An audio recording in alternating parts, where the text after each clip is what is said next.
평안하셨습니까? 네. 다시 한번 인사할까? 옆에 분 메리 성탄. 네. 크리스마스 할 줄 알았죠. 네. 네. 요즘에 이렇게 막 결혼하는 부부들을 보면 아이가 태어나기 전에 선물을 막 준비해 놓죠. 그죠? 예쁜 신발, 옷. 여러분, 예수 그리스도의 탄생이 우리가 기념하는 절기가 25일 수요일입니다. 선물 준비하셨나요? 네, 아직 안 하셨군요. 네, 하셔야 됩니다. 성탄하면 어린아이들은 항상 선물을 기억하죠. 그죠? 무엇보다도 선물이 있어야만 성탄의 의미가 있다고 생각되죠. 어느 날 주일학교 학생이 성탄을 너무 갖고 싶은 거예요. 선물을 받고 싶은 거예요. 그래서 편지를 하나님께 썼어요. 하나님, 저는 거짓말도 안 하고 아이들을 때리지도 않고 예배 시간에 떠들지도 않고 하다가 양심에 찔렸어요. 그래서 더 이상 쓸 수가 없는 거예요. 그래서 다시 쓰기로 했어요. 하나님, 이번 성탄에 꼭 선물을 주신다면 제가 앞으로는 정말 착하게 살게요 라고 썼는데 착하게 살 자신이 없는 거예요. 그래서 또 접었어요. 그러다가 생각하다가 선물을 어떻게 하면 받을까를 고민하다 한 가지 생각을 했어요. 교회 가보니까 교회 입구에 교회가 성탄 요셉, 마리아, 아기 예수, 동방박사 이게 모형물을 만들어 놓은 거예요. 그래가지고 거기에 가서 아무도 안 보는 사이에 아기 예수를 훔쳐다가 집으로 왔어요. 그리고 놓고 그 아기를 가지고 편지를 쓰기 시작했어요. 예수님, 당신의 어머니를 인질로 잡고 있습니다. 이번 성탄에 선물을 주시지 않는다면 각오하셔야 될 겁니다. 여러분, 그렇죠? 성탄에는 분명 모든 사람에게 기쁜 겁니다. 이 성탄에 분명 선물, 그 중에서도 하나님이 우리에게 가장 큰 선물을 주셨는데 그건 바로 예수 그리스도이심을 믿으시길 바랍니다. 이 마리아와 요셉을 한번 볼까요? 정결 예식에 따라서 성전에 올라가서 제사를 드려야 되는데 이스라엘 규례에 의해서 양을 잡아서 드려야 돼요. 근데 돈이 없던 거예요. 가난한 집안에서 태어났기 때문에. 그래서 비둘기 한 쌍을 사가지고 하나님께 제사를 드리죠. 너무나 가난해서. 그런 나사렛 사람들의 그 삶이 너무나 연약했기 때문에 요한복음 1장 46절의 사람들은 이렇게 얘기했어요. 나사렛에서 무슨 선한 일이 일어날 수 있는가? 왜냐하면 너무 가난했던 외진 시골이었기 때문에 사람들은 나사렛이라는 그 동네에서는 어떤 좋은 일도 일어날 수 없다라고 평가를 했죠. 근데도 불구하고 하나님은 그 나사렛을 택합니다. 그리고 가난한 여인을 택해서 하나님만이 할 수 있는 놀라운 일들이 일어나죠. 근데 한번 볼까요? 그 당시 마리아가 살고 있던 그 당시에 이스라엘에 얼마나 많은 여인들이 있었을까요? 마리아보다 더 예쁘고 젊고 힘있고 많이 배웠고 또 부자인 여인들이 분명 많았을 것이에요. 그럼에도 불구하고 하나님은 마리아를 택합니다. 마리아에게 어떤 선택할 어떤 조건이 좋아서 그랬을까요? 아닙니다. 이건 철저한 하나님의 은혜였어요. 그렇지 않습니까? 이 땅에 78억이 넘는 인구가 지금 이곳에서 이 땅에서 숨을 쉬고 있어요. 78억이 넘는 인구 중에 하나님은 왜 여러분을 선택했을까요? 왜 여러분이 이곳에 앉아 있을까요? 여러분의 조건이 좋아서요? 많이 배워서요? 아니죠. 그건 하나님의 절대적 은혜인 것입니다. 마리아는 그 은혜를 지금 누리고 있는 거예요. 그러니까 그 은혜가 얼마나 컸겠어요. 근데 천사가 그 마리아를 찾아와서 이렇게 얘기합니다. 내 친족 엘리사벳도 임신을 했다. 그가 늙었는데 임신을 했다. 그 말을 듣게 돼요. 그 말을 딱 들었을 때 마리아의 머릿속에 스치는 한 사람이 있었을 거예요. 누구죠? 나이가 많아 단산하였으나 잉태한 자. 누구예요? 사라의 모습이 스쳐 지나갑니다. 경수가 딱 끊긴 거예요. 더 이상 아이를 가질 수 없는 상황에서 사라는 임신을 했잖아요. 그런데 천사가 얘기를 하는 거예요. 이미 늙어있는 엘리사벳이 임신했다는 소식을 천사에게 듣습니다. 듣고 난 다음에 학자들마다 다른데 유대 땅 그 작은 시골에 120km에서 150km 되는 그 거리를 마리아가 찾아가요. 왜 찾아갔을까요, 여러분? 여러분 그 생각해 보신 적 있습니까? 하나였겠죠. 마리아는 진짜 하나님의 말씀을 믿었어요. 잉태된 걸 믿었어요. 성령으로 자기가 임신했다는 걸 믿었어요. 믿었는데 필요한 게 하나가 더 있었어요. 믿음의 확신이에요. 우리 신앙생활에서 이 확신은 너무나 중요한 겁니다. 천사가 늙은 엘리사벳이 임신했다라는 소식을 듣고 그 말에 대한 확신이 필요했던 거예요. 내게 성령으로 잉태됐는데 거기에 대한 믿음의 확신. 그래서 어떡하죠? 찾아 떠납니다. 120km에 150km가 나가는 그 거리 가서 엘리사벳을 만납니다. 그리고 그가 정말 임신한 걸 보면서 믿음의 확신이 생기는 거예요. 우리의 신앙생활의 삶 속에서도 이 믿음의 확신은 정말 필요한 겁니다. 여러분 믿죠? 여러분 예수님 믿죠? 하나님 믿죠? 살아계시고 역사하신 걸 믿죠? 믿지만 그럼에도 불구하고 우리의 삶에는 확신이 필요해요. 그 확신은 경험이 돼야만이 몰려오는 겁니다. 예수님을 믿지만 내가 기도해서 응답받는 그 확신이 내 믿음을 견고하게 세워줄 수 있는 것처럼 여러분 삶의 수많은 일들을 통하여 여러분의 믿음의 확신이 일어나야만 여러분은 흔들리지 않는 견고한 믿음의 소유자가 될 수 있는 거예요. 마리아는 천사의 말을 분명 믿었어요. 성령으로 잉태된 걸 믿었어요. 그런데 확신이 필요했어요. 그래서 그 먼 거리를 연약한 여인의 몸을 이끌고 달려갑니다. 엘리사벳을 만났는데 그가 얘기하죠. 믿는 여자에겐 복이 있다라는 한마디를 던집니다. 그 엘리사벳의 한마디 믿는 여자가 복되다라는 그 말이 얼마나 큰 위로가 되고 격려가 되면 힘이 되는지 그때 그 한마디가 마리아의 믿음의 확신을 확 심어줍니다. 사랑하는 여러분, 이건 위대한 거죠. 마리아뿐만 아니라 엘리사벳뿐만 아니라 이곳에 있는 여러분에게도 믿음의 확신은 필요합니다. 우리는 그 하나님을 만나야 됩니다. 경험해야 돼요. 그럴 때 우리는 흔들리지 않을 수 있어요. 칼뱅이라는 신학자가 이렇게 얘기했어요. 왜 마리아는 엘리사벳을 향하여 달려갔을까? 그것은 믿음의 확신이 필요했기 때문이다라고 그는 이야기했어요. 또 다른 신학자들은 이렇게 했어요. 아니다. 그에겐 믿음의 확신이 아니라 단순히 친족 엘리사벳이 임신했다는 소식을 듣고 축하하러 갔을 뿐이다. 이렇게 해석했어요. 그런데 성경은 그 이유에 대해서 우리에게 이야기하지 않아요. 기록하지 않아요. 그래서 우리는 믿음의 눈을 열어서 바라봐야 된다는 거예요. 믿음의 눈. 그가 엘리사벳을 만나고 정말 하나님의 거룩한 역사가 그 몸에 임했던 것들을 보면서 그의 믿음의 확신을 생기면서 어떡하죠? 전능하신 하나님의 위대한 일을 통해서 자기의 연약함을 발견합니다. 그래서 오늘 이 찬송 누가복음 1장 46절에서 56절의 찬양을 하나님께 올려드려요. 첫 번째 뭐죠? 나는 비천한 자입니다라는 고백을 통해서 하나님의 위대하심을 드러냅니다. 여러분 보십시오. 정말 연약한 어린아이로 예수님이 이 땅에 오셨어요. 아무 힘도 없었어요. 권력도 없는 힘없는 여인의 몸을 통해서 이 땅에 오셨습니다. 그리고 태어나시고 33년간 짧은 시간을 통해서 걷다가 십자가를 지시고 죽으셨어요. 여러분 이것이 하나님의 지혜임을 믿으시길 바랍니다. 어떤 누구도 이것이 지혜롭다고 생각하지 않아요. 그런데 하나님의 지혜는 우리가 생각지 못한 그 방법을 택하셨어요. 그래서 가장 연약한 어린아이로 이 땅에 오시게 됐고 가장 볼품없는 여인의 모습을 통해서 이 땅에 태어나게 하십니다. 이것이 하나님의 지혜임을 믿으시길 바랍니다. 장성한 자, 권력 있는 자, 힘 있는 자로 이 땅에 오셨다면 제가 보기엔 사람들은 믿지 않았을 거예요. 인간이 생각지 못한 놀라운 이 지혜를 사용해서 이 땅에 오신 예수님, 그리고 마리아, 연약하고 비천한 여인이었던 마리아를 택한 것이 하나님의 신비라고 얘기합니다. 여러분 이곳에 앉아있는 여러분을 택한 것, 그것은 하나님의 지혜이고 하나님의 신비예요. 그렇지 않습니까? 이 놀라운 일이 마리아에게 임합니다. 임하자마자 마리아가 하나님을 놀랍게 찬양하는데 오늘 말씀을 통해서 짧게 여러분에게 세 가지를 나누고 싶어요. 마리아를 선택하신 하나님, 그 하나님 앞에 여러분 선택받는 사람이 되길 축복합니다. 우리는 하나님 앞에 이미 선택받았지만 그러나 앞으로 더 놀라운 일을 위해 쓰임받도록 선택되어야만 된다는 거예요.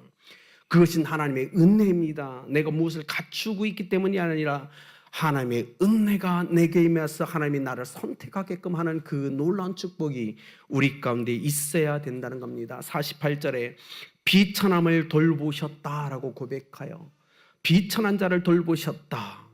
지방 출신의 시골에 연약했던 여인, 집도 가난했던 이 여인, 보잘것없던 이 여인, 우리가 보면 산골짜기 언덕에 아무도 모르는 한 송이 꽃처럼 어느 누구도 알지 못하는 그 연약한 꽃으로 존재했던 그에게 하나님은 찾아오십니다. 그리고 인류 역사의 위대한 구원의 역사를 시작하십니다.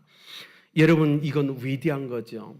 이 땅에 존재하는 그렇게 많은 여인들이 내가 예수 그리스도의 육신의 모친이 되겠다라고 한다고 해서 되는 일이 아닌 거예요. 이건 하나님 나를 예수님의 육신의 모친으로 써달라고 해서 되는 문제가 아니라고요. 이건 은혜인 것입니다. 하나님의 절대적 주권이에요. 그 안에서 하나님의 놀라운 은혜가 임하게 됩니다. 근데 마리아는 알고 있었어요. 단순히 예수님이 내 안에 잉태한 것이 위대한 것이 아니라 그분을 통해서 이스라엘 구속의 역사가 시작된다는 그 놀라운 비밀을 그가 깨닫습니다. 그렇죠. 예수님의 탄생은 인류 역사의 구원의 시작이었어요. 마리아는 그 위대한 순간, 그 시작, 그 시대에 바로 하나님의 임재 가운데 서 있는 너무나 놀라운 인물이 되죠. 여러분 보십시오. 마리아 조선시대처럼 비천한 여인, 문화적으로 인격적으로 존중받지 못한 시대에 마리아는 태어났어요. 비천한 사람으로 취급받는 시대의 여인의 모습으로 이 땅에 태어났어요. 낮은 신분, 가진 것이 하나도 없는 상태, 그 비천한 모습. 그러나 우리가 마리아의 모습을 통해서 배울 수 있는 한 가지, 하나님은 비천한 자를 높이시는 하나님이란 사실입니다. 비천한 자에게 긍휼을 베푸는 하나님이란 사실을 오늘 마리아를 통해서 우리는 배울 수 있습니다. 여러분, 사회적으로 마리아는 연약하고 비천한 사람이었어요. 그런데 하나님이 그를 택합니다. 그를 통해 인류 구원의 놀라운 역사를 시작하십니다. 지극히 높으신 이의 능력이 그에게 덮였다라고 그는 고백해요. 여러분, 여러분에게 그 은혜가 임했음을 믿으시길 바랍니다.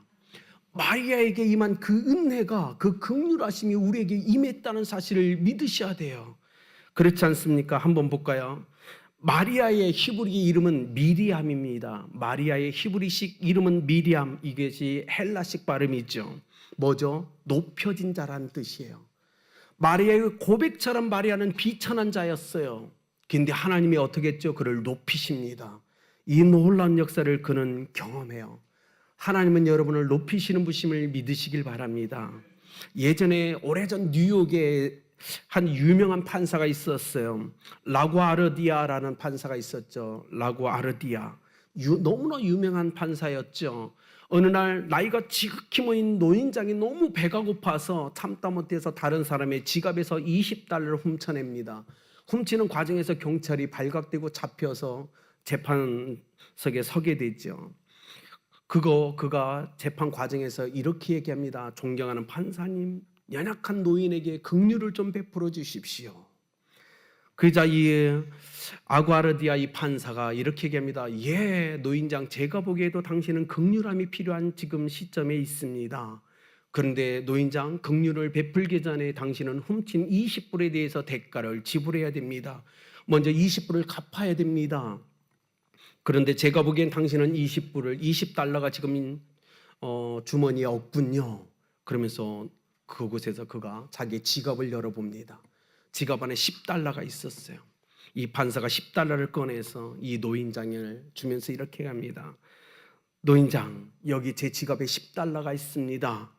저도 책임이 있습니다. 당신이 이렇게 연루해서 배고파 굶주려서 훔칠 때 전 당신을 돌보지 못한 책임이 저에게도 있습니다. 여기 10달러를 제가 드립니다. 받으십시오. 그런 후에 이 판사가 이 재판석에 앉아있는 수많은 그 사람들 향해서 이렇게 얘기합니다. 여러분, 춥고 배고프며 도둑질하도록 이 노인을 내버린 책임이 여러분에게도 있습니다. 여러분, 그 책임을 여러분도 져야 됩니다. 바구니를 돌리겠습니다. 자원해서 동참하십시오. 바구니를 돌렸는데 재판석에 참여한 모든 사람의 지갑에서 돈을 걸어서 거기에 넣기 시작합니다. 그 돈을 걷어서 훔친 20불의 대가를 지불하고 나머지를 노인에게 주는 거예요. 여러분, 이 판사가 너무 유명해졌죠. 이런 수많은 판결을 계속 그렇게 진행하면서 뉴욕 시민들이 그를 너무 존경하게 됐어요. 그래가지고 어떻게 되냐면 뉴욕 시장에 그를 당첨시킵니다. 유명한 사람이죠. 기억하십시오. 하나님은 이 놀라운 은혜를 우리 가운데도 주었다는 사실을 우리는 기억해야 돼요. 우리는 범죄에 넘어졌던 자고 비천한 사람들입니다. 그런데 주님이 찾아오셨어요. 주님이 찾아오셔서 우리의 모든 죄악에 대한 대가를 지불해 주셨습니다. 이것은 놀라운 은혜인 것입니다. 사랑하는 여러분, 우리가 하나님 앞에 마리아처럼 쓰임받기 위해서 우리의 학력이나 지위나 빈부나 권력이 필요한 것은 아닐 겁니다. 때로는 필요할 때도 있겠지만, 그러나 더 중요한 건 하나님의 은혜로 선택받아 쓰임받는 사람이 되었다는 사실 앞에 우리도 마리아처럼 하나님 앞에 선택된 사람으로 인생을 살아가야만 됩니다. 그렇게 하나님 앞에 붙들려 쓰임받는 여러분 되길 예수님의 이름으로 축복합니다. 두 번째로, 하나님의 선택을 받은 자라면 마리아처럼 쓰임을 받아야 된다는 거예요. 선택을 받았는데 쓰임받지 못한 사람들이 의외로 있습니다. 그러나 우리는 그렇게 되면 안 된다는 거예요. 하나님이 우리를 선택하셨으니 이제는 하나님 마음대로 우리를 사용하십시오라고 우리는 고백해야 됩니다. 54절에 마리아가 이렇게 얘기하죠. 비천한 종인데, 비천한 여인인데 하나님이 도우셨다라고 표현해요. 여러분, 이 돕다라는 표현의 원어적 해석이 뭔지 아십니까? 이겁니다. 여러분, 손주들 다 계시죠? 자녀들 있죠? 아이가 끼뚱끼뚱 걷다가 넘어진 거예요. 그때 부모가 달려가서 그를 일으켜 세웁니다. 들어 올려주죠. 이것이 돕다라는 의미예요. 그럼에도 불구하고 때로는 부모들이 어떻게 하죠? 할머니, 할아버지들의 아이들이 넘어지도록 그냥 내버려둬요. 왜요? 그가 넘어져서 일어나면서 좀 더 강한 사람이 되길 원하는 마음이 있기 때문에 그래요. 하나님도 그렇습니다. 때로는 하나님이 우리의 연약함 때문에 우리가 쓰러질 걸 알고 계세요. 그럼에도 하나님은 내버려 두실 때가 있어요. 왜죠? 더 스스로 일어나서 강한 자가 되라는 하나님의 마음이 있기 때문에 그래요. 여러분, 오늘 이걸 볼까요? 신약과 구약의 중간에 신구약 중간사가 등장하죠. 신구약 중간에 400년에서 430년의 시간이 흐르는데 성경은 뭐라고 얘기하냐면 하나님이 말씀하지 않았다라고 해요. 400년이 넘는 시간 동안 하나님은 말씀하지 않았어요. 얼마나 힘들었을까요? 여러분, 예전에도 제가 얘기했지만 부부 사이에 1년 동안 남편이 얘기를 하지 않아. 무섭지 않으세요? 아내가 고개를 돌리더니 1년간 말을 하잖아요. 무섭지 않으세요? 하나님이 400년이 넘는 동안 인간과 대화를 하지 않는 거예요. 그래서 어떻게 됐을까요? 이스라엘 백성이 넘어진 거예요. 기다리고 내가 기도했는데 하나님의 음성이 들려지지 않아요. 하나님의 응답이 임하지 않아요. 참고 견디고 견디다가 어떻게 해요? 쓰러진 거예요. 넘어졌어요. 그런데 놀라운 건 하나님의 정확한 시간대에, 결정적인 시간에 하나님이 어린아이 모습으로 이 땅에 임합니다. 그리고 어떻게 해요? 일으켜 세우는 긍휼함의 은혜를 베푸는 거예요. 이건 놀라운 거죠. 여러분, 긍휼함이 뭔지 아십니까? 긍휼함은 하나님께서 내 안에 임하신 것이 긍휼이라는 거예요. 오늘 마리아는 그 찬양을 하는 거예요. 비천한 종인데, 하나님 연약하고 가난하고 형편없는 난데 메시아가 내 안에 임하셨어요. 이거를 긍휼이라고 표현합니다. 하나님 감사합니다. 이 놀라운 긍휼하심을 내게 베푸셨고 이스라엘 백성 가운데 베푸셔서 감사합니다라는 찬양. 이곳에 있는 최소한 여러분은 하나님의 긍휼함을 받은 사람임을 믿으시길 바랍니다. 왜냐하면 예수 그리스도께서 마리아의 몸뿐만 아니라 우리 속에 들어오셨기 때문에 그래요. 그 놀라운 일이 오늘 내 안에서 이루어졌어요. 나는 긍휼함을 받은 자입니다. 우리는 긍휼함을 입은 자라고요. 그렇기 때문에 잊지 말고 살아가십시오. 마리아가 특별했지만 그럼에도 불구하고 우리도 특별한 사람이라는 사실을 잊으시면 안 된다는 겁니다. 죄 때문에 넘어진 우리를 주님은 일으켜 세우기 위해 긍휼함을 베푸셨어요. 긍휼의 방법은 하나였습니다. 예수 그리스도를 우리 가운데 허락하신 거예요. 이 놀라운 것 54절을 이스라엘 도사 긍휼히 여기시고 기억하셨다. 예, 그렇죠. 마리아의 찬양은 정확했어요. 이스라엘 백성 하나님이 잠잠해서 넘어졌어요. 그들을 도와서 일으켜 세운 거예요. 긍휼함을 베푸사 그들 안에 메시아를 허락한 겁니다. 그런 다음에 뭐죠? 기억하신 하나님이에요. 성경은 그래서 여기 있는 우리들의 이름을 하나님의 손바닥에 새겼다라고 얘기합니다. 기억하려고, 잃어버리지 않으려고. 그 하나님의 위대하심을 우리는 찬양해야 됩니다. 여기 있는 여러분을 일으켜 세웠을 뿐만 아니라 긍휼히 여기셔서 예수 그리스도를 우리 가운데 우리 안에 허락하셨고, 그뿐만 아니라 우리를 기억하시며 영원토록 우리를 기다리고 계신 그 주님을 우리는 마리아처럼 찬양하는 우리의 삶이 되어야 될 줄 믿습니다. 마리아의 찬양은 이런 거죠. 하나님이 나 같은 비천한 사람도 쓰신다. 나를 통해서 하나님이 큰 일을 행하신다. 이스라엘의 하나님의 긍휼함이, 그 긍휼함이 나를 통해서 이 땅 가운데 임했다. 여러분, 하나님이 정말 원하는 건 뭘까요? 바로 이곳에 있는 여러분을 사용하기를 원한다는 거예요.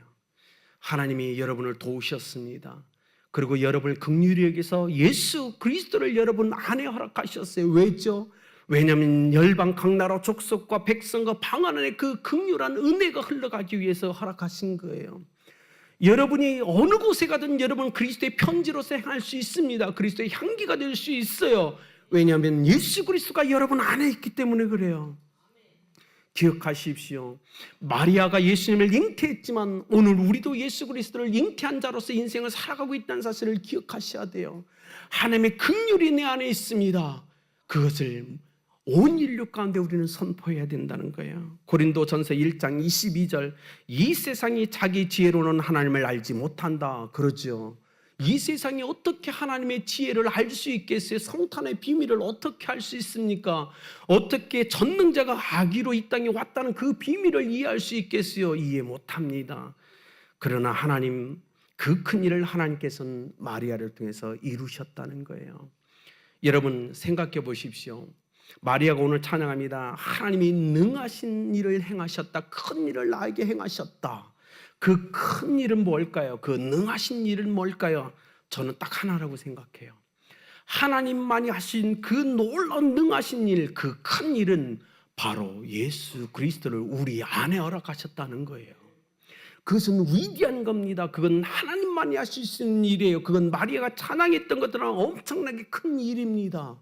여러분, 그 일을 우리는 찬양해야 됩니다. 이건 놀라운 거예요.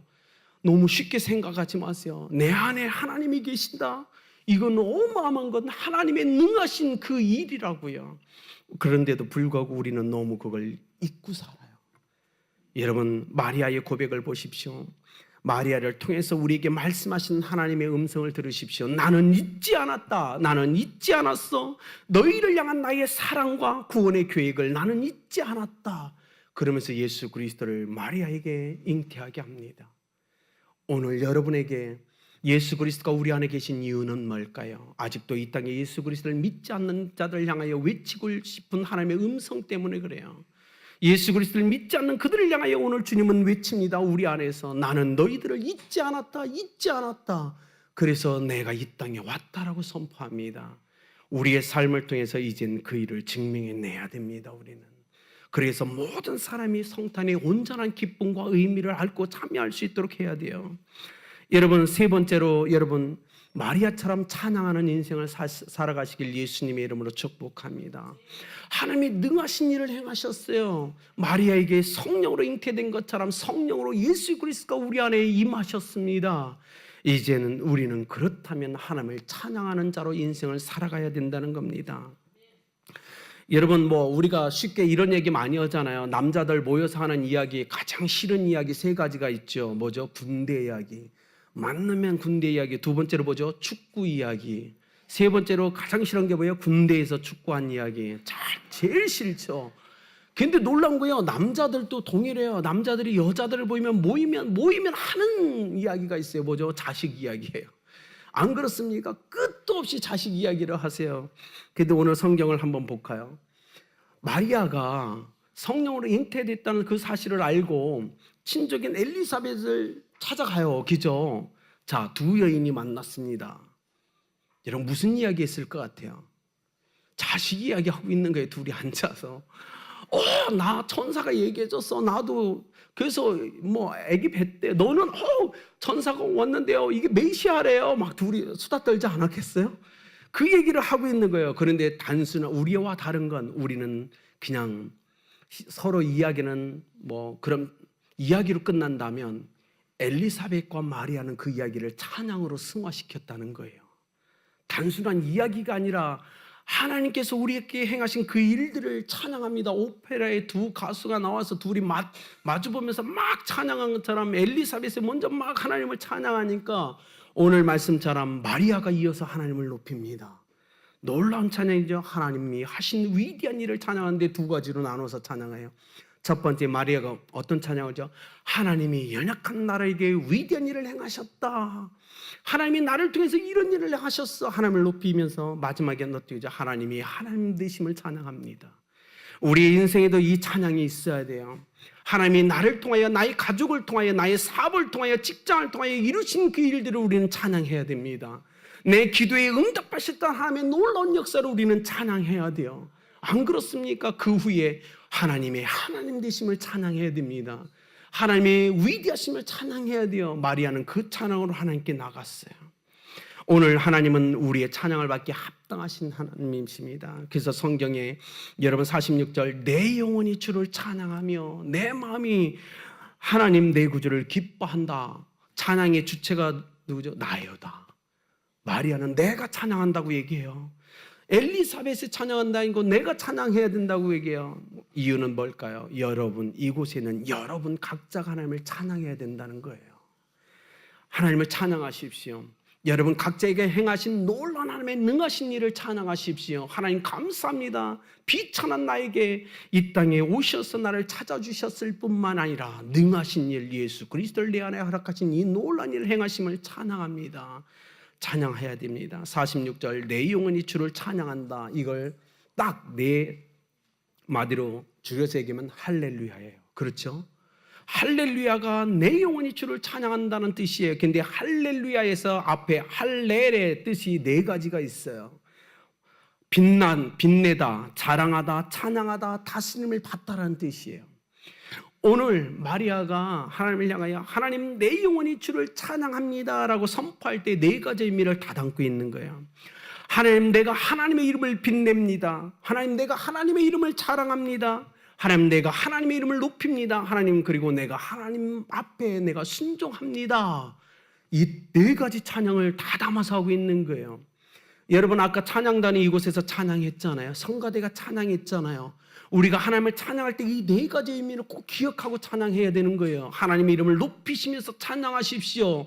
하나님의 이름을 자랑하면서 찬양하십시오. 그리고 하나님 그 이름에 존귀한 영광을 올려드리되 어떻게 하나님 내가 하나님 앞에 순종하는 삶, 하나님이 통치하시는 삶을 살겠습니다라는 믿음을 가지고 찬양의 진정한 찬양이 된다는 사실을 기억하시길 바랍니다. 이건 놀라운 거예요. 여러분 그런 거 경험해 보셨죠? 저는요 이렇게 지금까지 걸어오면서 어떤 때는 제가 너무 싫을 때가 있었어요. 나는 왜 이 모양 이 꼴이지? 이렇게 막 나 자신을 자책할 때가 참 많았어요. 여러분 그런 거 없으셨나요?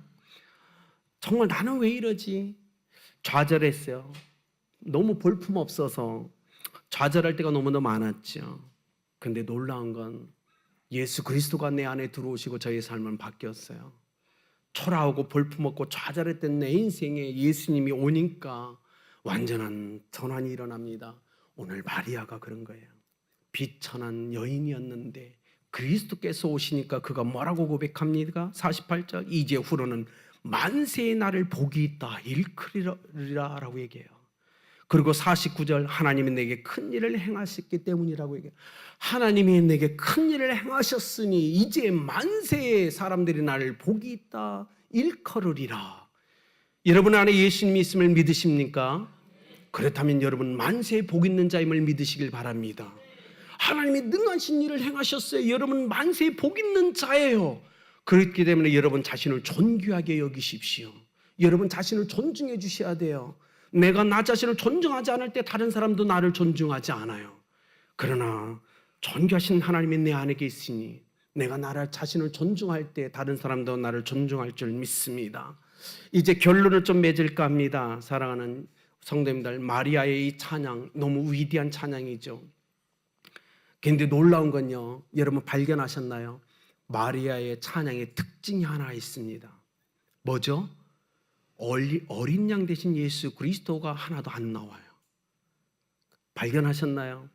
모든 찬양 46절에서 56절까지 모든 찬양에 예수 그리스도 메시아에 대한 찬양이 안 나옵니다. 누구에 대한 찬양이죠? 메시아를 허락하신 하나님께 대한 찬양을 드려요. 찬양받기 합당하신 하나님. 그러나 우리가 잊지 말아야 될 사실은 있죠. 성탄의 중심은 누구죠? 예수 그리스도였어요. 여러분, 오래전 미국의 작은 도시에 소머빌이라는 도시에 그 시장이 크리스찬인데 너무 믿음이 좋았어요. 시청 앞 광장에다가 모형 조물을 만들었습니다. 거기에 요셉, 마리아, 구유에 있는 어린 나귀도 있었고, 뭐 동방 박사의 뭐 목자들도 이렇게 조형물을 만들어 놨어요. 근데 어느 날 그게 너무 예쁜데 어느 날 한 사람이요, 조형물에서 아기 예수만 훔쳐간 거예요. 다 있었어요. 마리아 또 요셉도 말도 다 있었어요. 동방 박사도 있었고 황금과 유황과 모략 모형도 다 있었어요. 뭐가 빠지냐면 아기 예수가 없는 거예요. 그래가지고 시장에 날마다 광고를 했어요. 돌려주세요. 아기 예수를 돌려주세요. 가져다 놔주세요. 계속 얘기를 했어요. 며칠이 지나니까 이분이 너무 미안하고 죄책감이 들었는지 아기 예수를 가져다 놉니다. 그 이야기가 주는 의미는 딱 하나입니다. 성탄에 예수 그리스도가 없다면 성탄이 아닌 겁니다. 성탄의 주인은 철저하게 예수 그리스도세요. 이 성탄 여러분 어떻게 보내겠습니까? 다른 사람, 가구나 동물 모든 것이 다 있다 할지라도 예수 그리스도가 없다면 그건 성탄절이 아닙니다. 원하기는 아름다운 교회 이 성탄절에 주님이 우리를 통하여 마음껏 영광을 받으시고 주인공이 되는 시간이 되었으면 좋겠습니다. 여러분, 그렇게 우리가 성탄절 11시에 연합예배로 이곳에서 모입니다. 말씀드린 것처럼 우리 VIP들을 함께 초청합시다. 다른 사람과 함께 하나님을 높이며 예수 그리스도를 높이는 성탄으로 보내시길 예수 그리스도의 이름으로 축복합니다.